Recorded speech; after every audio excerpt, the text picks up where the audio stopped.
Salam, peace be upon you. My name is Mohammed Layiq Sediqi, the father of Holophase. Remember the language we are learning. There is one field, phi, the holophase. One continuous cyclic movement from which all of reality unfolds. When phi begins to change, its first derivatives appear, and with them, the three dimensions show themselves at once. Time as omega, space as k, and motion as v, built from both. Every higher derivative is a finer question about how phi changes, and each one casts three shadows together: a time shadow, a space shadow, and a motion shadow. These echoes mix and weave into one another, forming the patterns we call fields, particles, bodies, thoughts, and worlds. In this picture, everything that exists is a living tapestry of phi, endlessly echoing through its derivatives and their dimensional shadows. Today, we focus on one essential component of the epistemic firewall. In this part 7, we cover the critical firewall function of ontological constraints. This is the filter that guards the purity of our fundamental language. The skill you will gain is the ability to detect when a theory or description is smuggling in unnecessary, new fundamental things, primitives, when the patterns of phi are sufficient. You will learn to demand phi closure. Our core question is, are we smuggling in new primitives when phi already suffices? This is not a question of truth or falsehood in the usual sense. It is a question of ontological economy and foundational honesty. After a claim has passed the test of logical coherence, it must next pass the test of ontological parsimony. Does it introduce a new fundamental ingredient that cannot be expressed as a pattern of phi and its derivatives? If it does, and if that ingredient is unnecessary, the firewall flags it as an ontological violation. The claim may be downgraded or forced into a reformulation. The core concept is ontological constraints enforce phi closure. This means every phenomenon, every entity, every interaction discussed in physics must be expressible as a functional, a mathematical construction of phi and its derivatives. There is no new stuff at the fundamental level. There is only phi and the patterns it forms. A primitive is any postulated fundamental entity that is not phi itself. Forces, particles, separate fields, souls, élan vital, if proposed as fundamental and irreducible, they are suspect. The ontological constraint demands we attempt to reduce them to phi patterns before granting them foundational status. Let me state the audio equation that defines this filter. We say, a proposed primitive P is forbidden if the phenomenon can be written as a functional of phi. Formally, P equals f of phi, dou square phi, and so on, within licensed windows. That is, P equals f of phi, dou square phi, minus windows. The symbol f stands for a functional, a rule that takes the entire pattern of phi and its derivatives in a window and outputs the value or behavior attributed to the supposed primitive P. If such an f can be found, then P is not primitive. It is a derived concept, a useful shorthand for a complex phi pattern. The ontological constraint forbids treating it as a fundamental ingredient. Now, why is this necessary? The failure mode it prevents is ontological inflation, the endless proliferation of fundamental entities. This is a chronic disease in the history of thought. When faced with a complex phenomenon we do not understand, it is tempting to invent a new fundamental thing to explain it. A force for gravity, an ether for light, a vital spirit for life. Each new primitive seems to solve the problem, but it actually just gives a name to our ignorance. It blocks deeper understanding because it stops the inquiry. What is this force made of? How does it arise? By enforcing phi closure, the firewall demands that we push the explanation back to the one fundamental field. This forces unification and deeper insight. It prevents our conceptual universe from becoming a cluttered attic of unexplained inventions. To understand this, consider an analogy from a craft deeply tied to Afghan culture: carpet weaving. The fundamental primitive is the single colored thread, the wool or silk. The entire magnificent design, the ghoul motifs, the borders, the intricate patterns, is a functional of how those threads are arranged. There are no additional magical pattern essences or border spirits that must be added to the threads to create the design. The design is the arrangement. If a novice weaver struggling to explain how a certain complex motif emerges were to say, it needs the ruhenash, the spirit of the pattern, to be injected, the master weaver would correct him.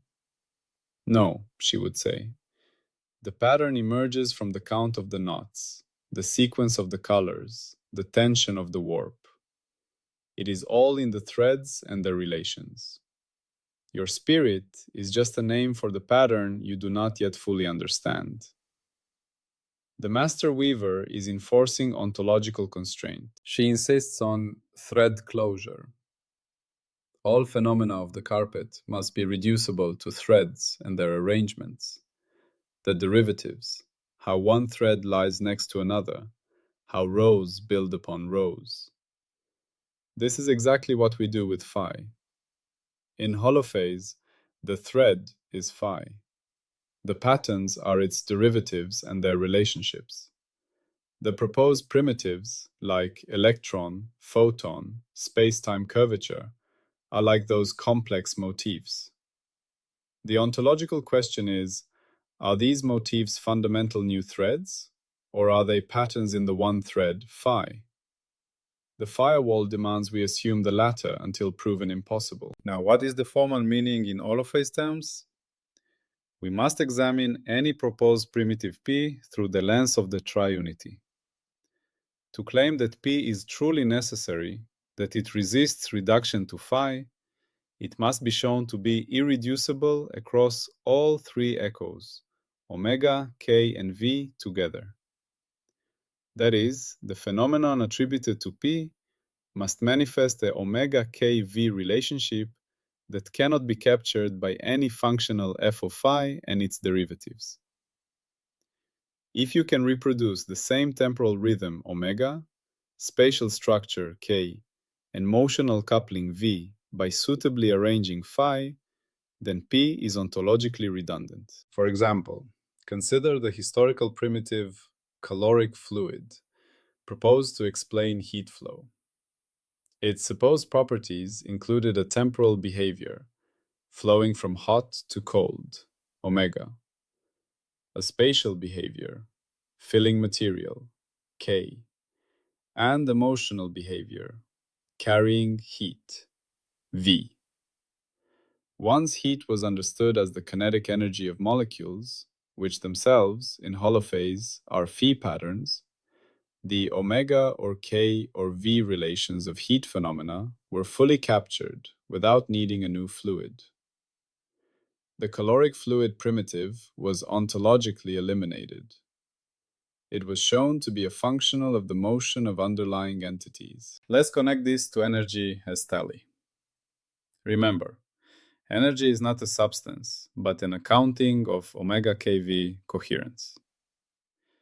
Clean reduction yields clean accounting.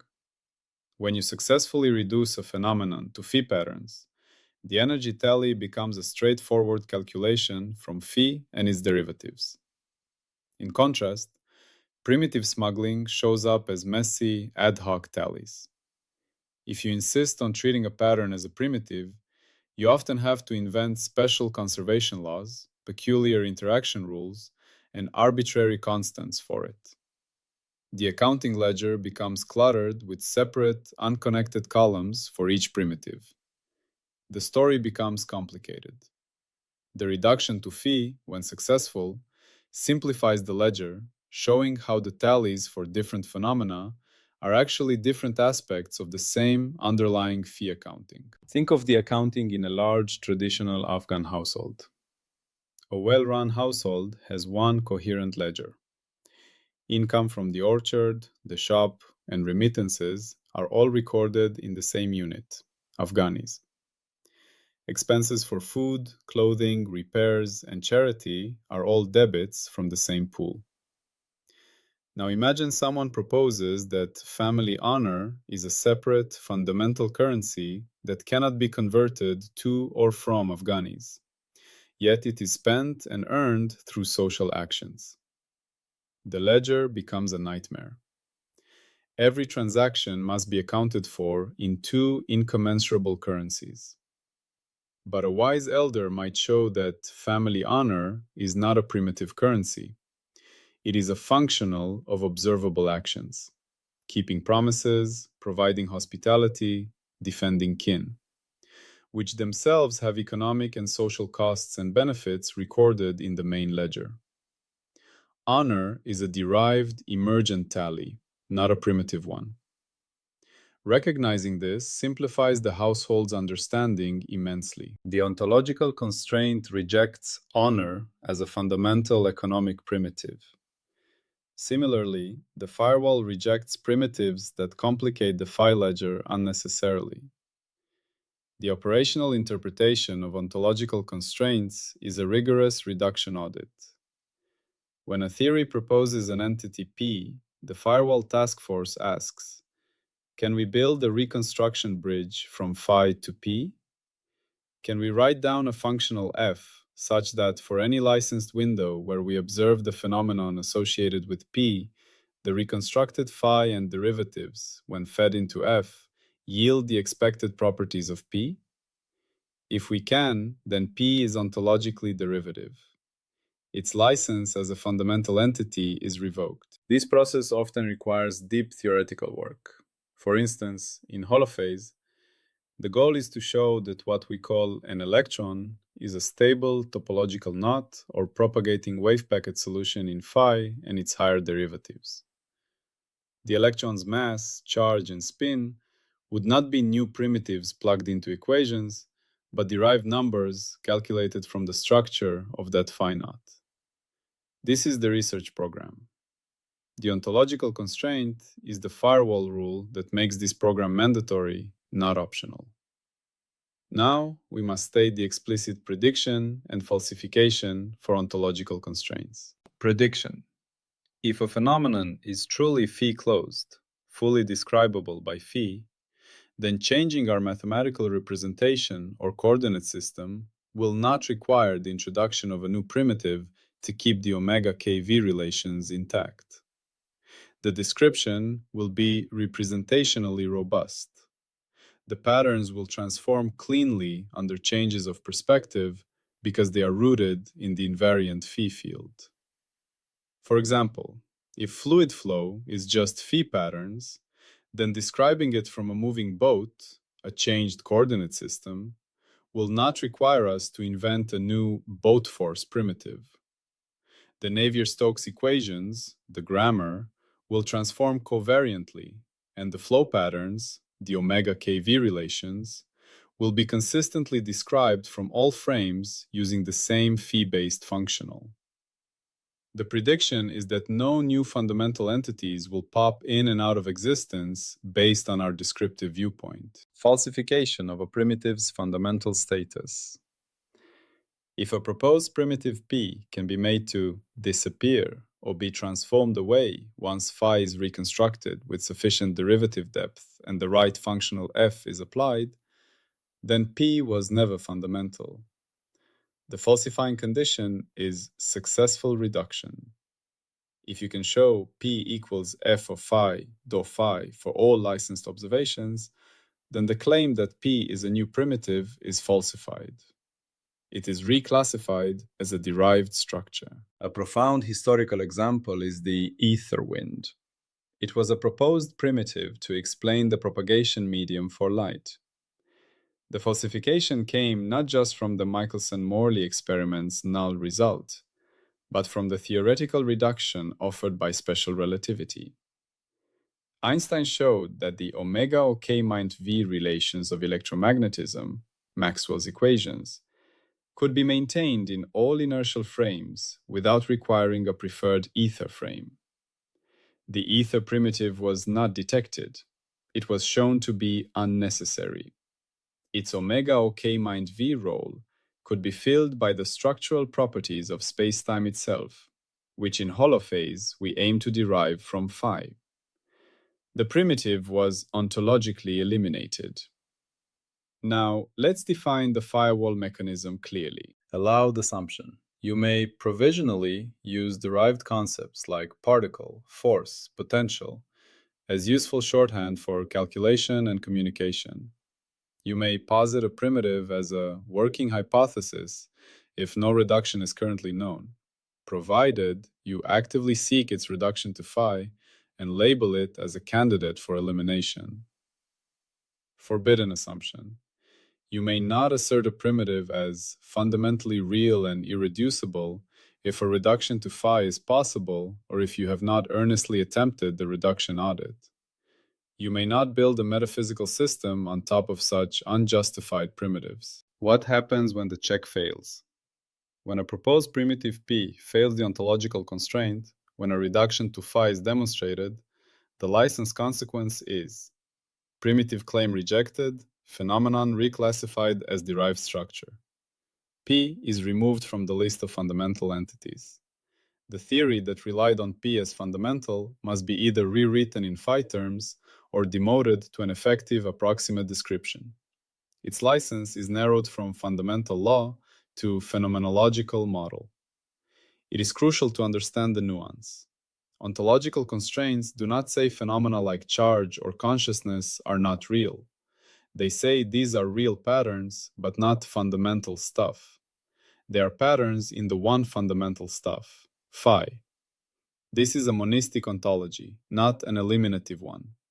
The richness of the world is in the complexity of the patterns, not in a zoo of different substances. Let's use another Afghanistan-inspired analogy to cement this distinction. Consider the sound of the rubab, the national instrument. The music is undeniably real. It has structure, melodies, omega patterns, harmonies, K-like simultaneous frequency patterns, and rhythms, V-like propagation of beats. Now, a naive listener might think that the sadness in a particular ghazal is a separate, magical ingredient added to the sound. But a master musician knows the sadness is a functional of the specific scale, maqam, the tempo, the phrasing, and the resonance of the strings, all of which are patterns of physical vibration, air pressure waves, which in holophase are phi patterns. The sadness is a real experienced pattern, but it is not a primitive substance poured into the instrument. It emerges from the arrangement of the vibrations. To treat it as a primitive would halt the study of music theory and acoustics. The ontological constraint keeps us searching for the phi patterns, the acoustics, that give rise to the rich, higher-order phenomena, the emotional impact. Now, we must state the mandatory episode 11 axioms in this ontological context. Rules do not become real by elegance, consensus, or tradition. They earn a license only by surviving falsification, variation, independence, and scope discipline. An ontological claim, this is a fundamental entity, is a rule. Its license is earned by surviving attempts to reduce it away, falsification of its fundamental status, by holding up across different omega kV regimes, variation, by being independently identifiable across measurement pipelines, and by having its scope of applicability clearly defined. And, when a rule fails, we do not believe harder. We tighten, downgrade, or retire its license. When a primitive is successfully reduced, we do not cling to it. We downgrade its ontological status from fundamental to emergent. The skill you gain from this part is ontological auditing. You learn to look at any scientific or philosophical theory and ask, what are its postulated primitives? Can any be expressed as functionals of a more basic field? Is this theory phi closed? You learn to be suspicious of new fundamental ingredients. You develop a preference for explanations that deepen reduction rather than multiply entities. This has direct application in modern physics. Many theories today postulate new primitives, supersymmetric particles, extra dimensions, cosmic inflation fields, pilot waves, and so on. The Holophase firewall does not reject these out of hand. It subjects them to an ontological audit. For each proposed primitive, it asks, is this primitive necessary? Can the omega kV phenomena it is meant to explain be captured by a suitable functional of phi and its existing derivatives? If the proponents cannot demonstrate necessity, if they cannot show that the phenomenon resists reduction across all omega kV regimes, then the primitive is placed on probation. Its license as a fundamental entity is withheld pending further evidence. The ultimate goal, of course, is to actually perform the reduction, to show how, for example, the standard model of particle physics arises as the low-energy grammar of certain stable phi patterns. This is the work of the Holophase research program. The ontological constraint is the firewall rule that makes this work non-negotiable. We must also address a potential misunderstanding. Ontological constraints are not a claim that reduction is always easy or immediately possible. They are a regulative principle, a rule for how to direct inquiry. They say, always assume phi closure until you encounter a phenomenon that demonstrably breaks it. And to demonstrate a break, you must show that no possible functional f of phi and its derivatives can reproduce the omega kV relations of the phenomenon, even in principle. This is a very high bar. It protects against lazy ontological inflation. Finally, let's summarize the epistemic function of this part. We have defined ontological constraints as the firewall filter that enforces phi closure. It forbids the introduction of new fundamental primitives when phenomena can be written as functionals of phi and its derivatives. P is equal to f of phi, dou square phi. The triunity test demands that a genuine primitive resist reduction across omega, k, and v regimes together. Energy accounting becomes clean and unified under successful reduction, while primitive smuggling leads to ad hoc, messy tallies. The explicit prediction is representational robustness. If phi closed, no new primitives are needed under changes of description. The explicit falsification condition is successful reduction, demonstrating a functional f that eliminates the need for the proposed primitive. The license consequence is rejection of the primitive claim and reclassification of the phenomenon as a derived structure. This strengthens the firewall by enforcing ontological parsimony at the deepest level. It prevents the fragmentation of physics into disconnected domains, each with its own fundamental stuff. It insists on a unified fabric of reality, the holophase phi, and demands that all explanations be woven from that single thread.